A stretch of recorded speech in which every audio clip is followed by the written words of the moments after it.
Hey guys, welcome back to my channel অর্কল lifestyle. কেমন আছো তোমরা সবাই? আশা করি তোমরা সবাই অনেক ভালো আছো, সুস্থ আছো। আমরাও কিন্তু বেশ ভালো আছি। তো আজকে নতুন একটা ব্লগ নিয়ে চলে এসেছি। তো আমার নতুন একটা ব্লগে তোমাদের অনেক অনেক ওয়েলকাম আর ভালোবাসা জানিয়ে ব্লগটা এখান থেকে স্টার্ট করছি। আশা করছি আজকের ব্লগটাও তোমাদের ভালো লাগবে। তো সকাল 7টা মতো বাজে, ঘুম থেকে উঠেছি। তো তারপরে কিন্তু অর্ক উঠে পড়েছে আমাদের সঙ্গে। তো এখন কিন্তু ওর পাপার সঙ্গে একটু খেলে নিচ্ছে। তো এখন কিন্তু কাজগুলো সব একে একে সেরে নেবো। তো সকাল সকাল উঠে অর্ক না ফোনে কার্টুন দেখবো বলে বায়না করছিল। তাই ওকে এই যে এই ক্যালেন্ডারটা ওকে দিয়ে দিয়েছি। তো এইগুলো কিন্তু ও বেশ পছন্দ করে আর ও দু একটা শিখেও গেছে। তো ওর পাপার কাছে খেলুক। আর এইদিকে দেখো আমি সকালে ব্রেকফাস্ট বানিয়ে নিয়েছি, অর্কর পাপা খেয়ে নিয়েছে। তো অর্করও খাওয়া হয়ে গেছে, সবার খাওয়া হয়ে গেছে, শুধু আমার হয়নি। আমি এখন খেয়ে নেবো।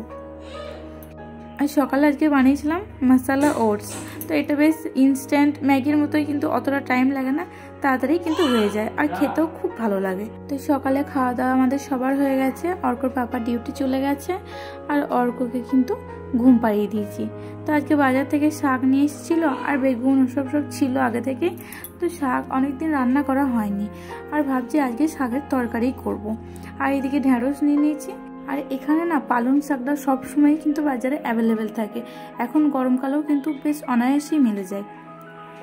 আর অর্কর খিচুড়িতেও দিয়ে দেবো। তো শাকগুলো এখন বেছে নেবো।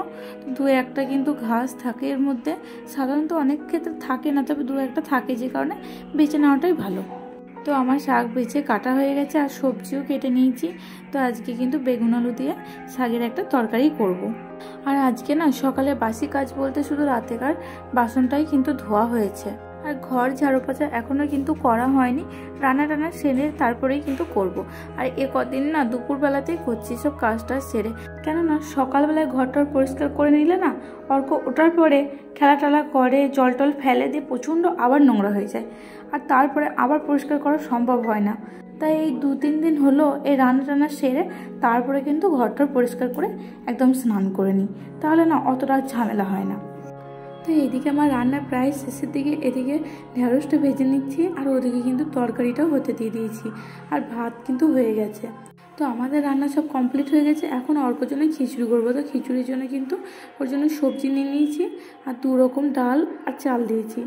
আর এর মধ্যে দিয়ে দেবো হলুদ গুঁড়ো, জিরে গুঁড়ো, গোটা জিরে, গোটা সর্ষে, একটু গোলমরিচ গুঁড়ো আর ঘি আর নুন। আর কোনোদিন যদি ভাবি যে ওর খিচুড়ি করবো না, আমাদের ভাতই খাইয়ে দেবো, তা কিন্তু হয় না। ও ভাত একদম খেতে চায় না, একমাত্র খিচুড়িটাই ও খেয়ে থাকে। তো ওর খিচুড়িটা ওদিকে হয়ে গেছে আর আমার রান্নাও কিন্তু সব হয়ে গেছে। এদিকে ভাত করেছি আর এদিকে করেছি ঢ্যাঁড়স ভাজা, সাধারণত অর্কর জন্যই করেছি, অর্ক বেশ খেতে পছন্দ করে।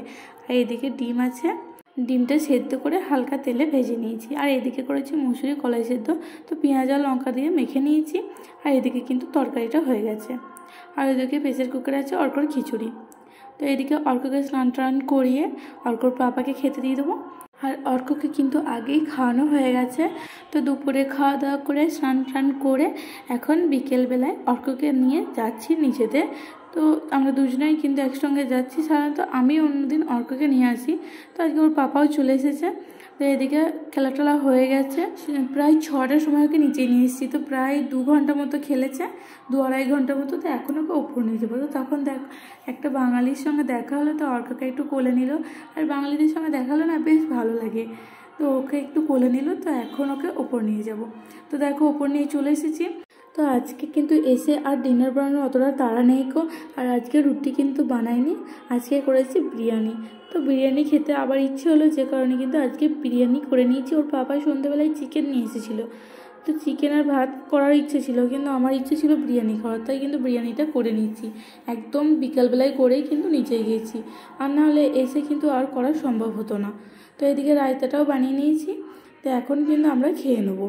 তো খাবারটা কিন্তু বেড়ে নিচ্ছি, ওর পাপাকেও দিয়ে দিয়েছি। আমি বিরিয়ানিটা খুবই পছন্দ করি, অর্কর পাপা অতটা পছন্দ করে না, কিন্তু আমার জন্য বেশিরভাগ করা হয়।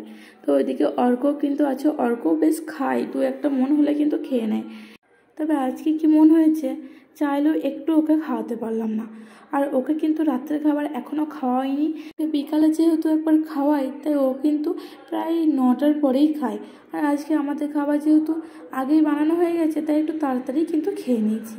আর যেদিনই চিকেন নিয়ে আসে না, ওর পাপার ইচ্ছে করে হয় কষা না হয় ঝোল করে দিয়ে ভাত খাবে, আর আমার এদিকে ইচ্ছে করে আমি বিরিয়ানি খাবো, কারণ আমি বিরিয়ানিটা খুব পছন্দ করি। অতটা ঝোল বা কষা আমার অতটা ভালো লাগে না, যে কারণে বিরিয়ানিটা মাঝামাঝি করি। আর ওর পাপার ইচ্ছে মতো কিন্তু মাঝে মাঝে মাংসর ঝোল কিংবা কষা যাই হোক এটা করা হয়। তো খাওয়া দাওয়া আমার প্রায় শেষের দিকে। আর এদিকে আজকে গোলাপ জামুনও করেছিলাম, এর আগেও না একদিন করেছিলাম, তো কদিনই খেয়েছি, তো শেষ হয়ে গেছে, যে কারণে আবার করে রেখে দিয়েছি। কেননা বাজার থেকে মিষ্টি কিনে খেলে না অনেকটা মনে হয় পয়সা খরচ হয়ে যায়, প্রচুর দাম নেয় মিষ্টিগুলোর। আর বাড়িতে করে রাখলে বেশ প্রত্যেক দিন নিজের ইচ্ছা মতো খাওয়া হয়। তো খাওয়া দাওয়া করে অর্ককে এখনও খাওয়ানো হয়নি গো, এদিকে বাসনগুলো ধুয়ে নেবো, একটু পরেই খাওয়াবো, এই মাত্র 9টা বাজলো, তো এই 10-15 মিনিট পরে ওকে খাওয়াবো। তো তার মধ্যে কিন্তু আমার বাসনগুলো মাজাও হয়ে যাবে। আর অন্যদিন কি হয়, রাত্রে যেহেতু আমরা দেরি করে খাই, তাই তারপরে আর বাসন ধুতে না অতটা ইচ্ছে করে না। আর অর্ককে খাওয়ানোর পরে অর্ক আর পাপারগুলো থাকতে চায় না, তাই বাসনগুলো কিন্তু ধোয়া হয় না। আর সকালে রেখে দিলে না অনেক কাজ থাকে, আবার বাসন ধোয়া তাই একটু চাপই হয়ে যায়, তাই রাতে যদি ধুয়ে রাখি না তাহলে সকালে আর কাজের চাপটা অতটা থাকে না গো। তো একে একে বাসনগুলো ধুয়ে নেবো। আর অর্ক ওইদিকে একা একাই কিন্তু খেলা করছে বাইরে। আর রাত্রে কিন্তু অনেকগুলোই বাসনপত্র হয়ে গেছিলো, যেহেতু বিরিয়ানি রান্না করতে অনেকগুলো বাসন রাখে, ওইদিকে রায়তাও ছিল, আর দিনেকার না কিছু ভাতও ছিল একটা ইয়েতে, তো সেই একটাতে সব মিলে না অনেকগুলোই বাসন হয়ে গেছে। তাই ভাবলাম যে রাত্রি ধুয়ে রেখে দিই, তাহলে আর সকালে কোনো ঝামেলা থাকবে না গো। তো বাসনপত্রগুলো এদিকে প্রায় ধোয়া হয়ে গেছে, এবার কিন্তু অর্কর খাবারে জোগাড় করতে হবে। তো এই যে অর্ককে কিন্তু খাইয়ে চলে এসেছি, আর ওকে খাওয়াতে গিয়ে দেখলাম ওর গরম জলটা সব শেষ হয়ে গেছিলো, যে কারণে গরম জল করলাম, অনেকটাই করে রেখেছি। কালকে কিন্তু প্রায় দুপুরবেলা অবধি চলে যাবে ভালোভাবেই, কেননা গরম জল করে কিছুটা ঠান্ডা করে ওকে এমনি নর্মাল জল খাওয়ায়, আর বাকিটা কিন্তু ওকে সেরেলাক্সের জন্য গরম জল করে রেখে দিই। তো সেটা করে নিয়েছি, দিয়ে কিন্তু ওকে খাইয়ে দাইয়ে এখন চলে এসেছি ঘরে। তো বিছানাটা ঝেড়ে নিলাম, আর অর্ক বিছানাটা কিন্তু এদিকে পেতে নিলাম। সারাদিন কিন্তু যখন শোয় তখন ছোট ছোট কাঁথাগলা দিয়ে ওকে শোয়, আর রাত্রেবেলায় কিন্তু ভালো করে বিছানা করে ওকে শুয়ে দিই, যাতে ওর ঘুমটাও কিন্তু ভালো করে হয়। তো ওকে এদিকে ডাইপার্স পরিয়ে দিয়েছি। তো রাত্রে ও না এখন আর ঘুমাতে চাইছে না, প্রায় 10:30টার মতো বেজে গেছে। ওকে খাইয়েছি 9:20 এরকম হবে খাইয়েছি, তো এখনও কিন্তু ও জেগে আছে। তো ওর সঙ্গে একটু গল্প করে নিচ্ছি, আর জোর করে না ও একদমই ঘুমায় না। আগের দিন কী হয়েছে, আমরা দুজনেই ঘুমিয়ে গেছি, আর ও কিন্তু খাট থেকে নেমে বাইরে গিয়ে খেলা করতে লেগেছে। তাই ওকে না ঘুম পাড়ালে না আমরা কিন্তু নিশ্চিন্তে ঘুমাতে পারি না, ও ঘুমিয়ে গেলে তারপরে কিন্তু আমাদের ঘুম হয়। আর প্রায় দিন ও কিন্তু 11টা, 11:30 বা 12টা এরকম টাইমে ঘুমাচ্ছে। তো আমাদেরও কিন্তু সকালে যে কারণে উঠতে একটু সমস্যাই হয় তাড়াতাড়ি। আর এইদিকে দেখো কী হয়েছে, ওর বিছানাটা আমার পাতা হয়ে গেছে, কিন্তু ওকে ডায়াপার্স পরায়নি, দিয়ে কী করেছে টয়লেট করে দিয়েছে, তাই বিছানাটা কিন্তু আবার তুলে দিতে হলো। তো ওর জন্য এখন আপাতত ছোট একটা কাঁথা পেতে রেখেছি, ও ঘুমিয়ে গেলে কিন্তু সেটা চেঞ্জ করে দেবো, তাহলে কিন্তু আর অসুবিধা হবে না গো। অন্যদিন কি হয়, ওর বিছানা পাতার আগে কিন্তু ওকে ডায়াপার্স পরিয়ে দিই, যাতে ও টয়লেট করে ভিজিয়ে না দেয়। তা আজকে একটু দেরি হয়ে গেছে, ওকে শুয়ে দিয়েছি, আর ও কিন্তু টয়লেট করে দিয়েছে। তো ও এমনিতেও অতটাও এখন বড় হয়নি যে বলতে পারবে, তা ওকে কিন্তু আর বকাবকি করি না গো। একটু বড় হলে হয়তো সব বুঝতে পারবে, এখন অনেকটাই ছোটো যেহেতু, এখন টয়লেট এলে কিন্তু বলতে পারে না। তো যাই হোক, ভিডিওটা আর লং করবো না। তো যারা যারা চ্যানেলে নতুন আছে প্লিজ সাবস্ক্রাইব করে আমার পাশে থেকো, ভালো লাগলে লাইক, কমেন্ট অ্যান্ড শেয়ার করে দিও। তো সবাই ভালো থাকো, সুস্থ থাকো, আজকের মতো এখানে টাটা।